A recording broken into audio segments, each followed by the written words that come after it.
સુરતમાં યોજાયેલી એલઆરટીની પરીક્ષામાં સુરત પોલીસ 3 ઉમેદવારો માટે દેવદૂત બની। એલઆરટીની પરીક્ષા માટે પહોંચેલી વિદ્યાર્થીઓ ખોટા સરનામે પહોંચ્યા હતા। સરનામાની ગૂંચવણની સમસ્યા વચ્ચે ફસાયેલા આ ઉમેદવારોની મદદે પોલીસ આવી હતી।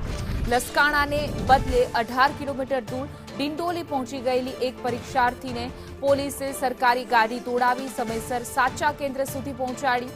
આ ઉપરાંત રવિવારને કારણે ઝેરોક્સની દુકાનો બંધ હોવાથી ખટોદરા પોલીસે પોલીસ સ્ટેશનમાંથી જ કોલ લેટરની પ્રિન્ટ કાઢી આપી હતી। તેમજ રાંદેરથી ગોરાટ વચ્ચે સેન્ટરના કન્ફ્યુઝનમાં ફસાયેલી અન્ય એક વિદ્યાર્થીની માટે પણ પીસીઆર વાન લાઇફ ફ્લાઇટની બની હતી અને તેને પણ સમયસર પરીક્ષા કેન્દ્ર પર પહોંચાડી હતી। પોલીસે ઉમદા માનવીય અભિગમ સાથે વિદ્યાર્થીઓમાં વિશ્વાસ પણ ઉભો કર્યો છે।